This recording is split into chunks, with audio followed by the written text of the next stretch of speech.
नित्यं शुद्धं निराभासं निराकारं निरंजनं नित्यबोधं चिदानंदम गृणायाम परमेश्वरी। राधे राधे। जय माँ कामाख्या। आप सभी का स्वागत है भाग्य ऋषि संस्थान सुख का सागर में। मैं हूं आपके साथ आचार्य पुष्पेंद्र शास्त्री। आज हम बात करेंगे बीमारी को लेकर। बहुत समय से हमारे मन में विचार था और बहुत से लोगों के परामर्श हमें प्राप्त हुए।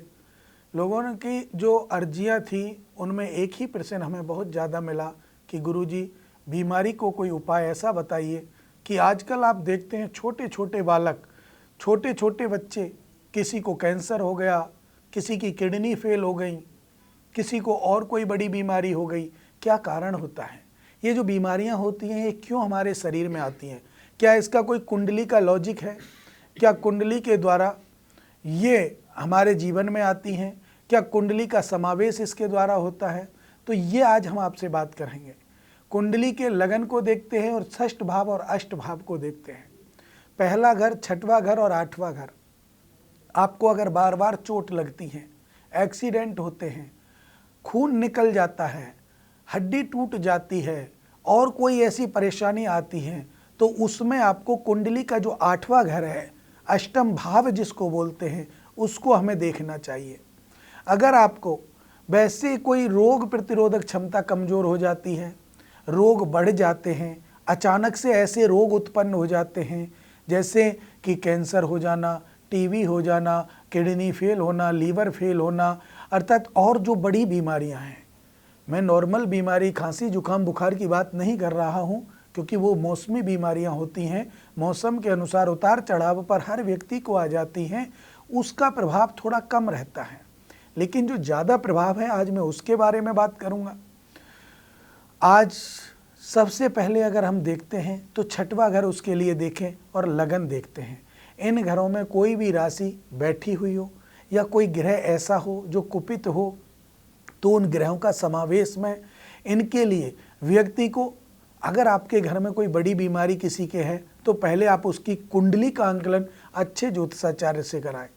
कहीं छठवां और आठवां घर आपका कमज़ोर तो नहीं, कहीं छठवें और आठवें घर में कोई ऐसी दिक्कत परेशानी तो नहीं, कोई छठवें आठवें घर में कोई दोष तो नहीं लग रहा।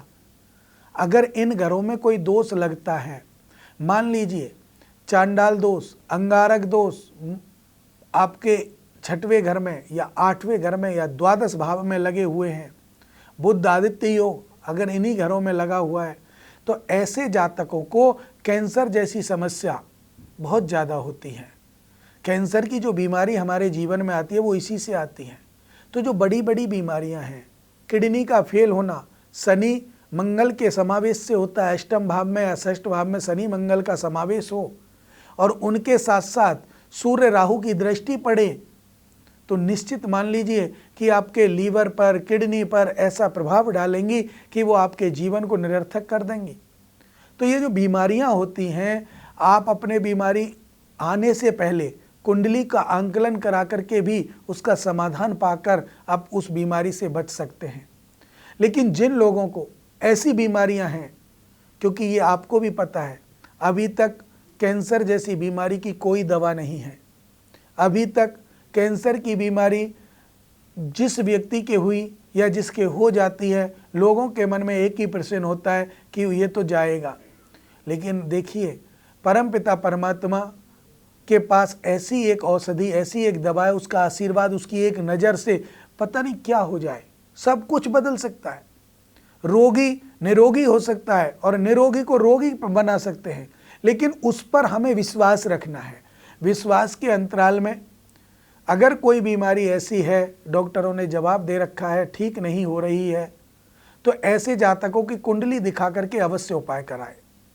या फिर कुंडली नहीं है तो प्रश्न लगन से उपाय कराएं और उसके बाद 1.25 लाख महामृत्युंजय मंत्र का जप करें, या आप किसी ब्राह्मण के द्वारा कराएं, तो निश्चित रूप से उसको समावेश होगा और उसका बीमारी का जो स्वास्थ्य है वो ठीक होता चला जाएगा।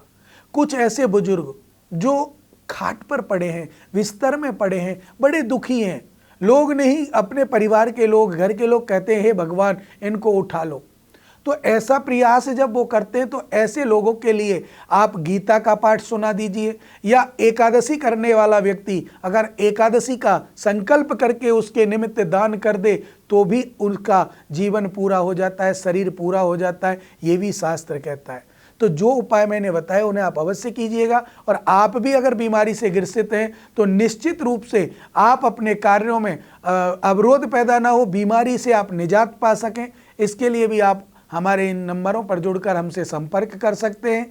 और इन्हीं शुभ मंगल कामनाओं के साथ मुझे दीजिए इजाज़त। राधे राधे।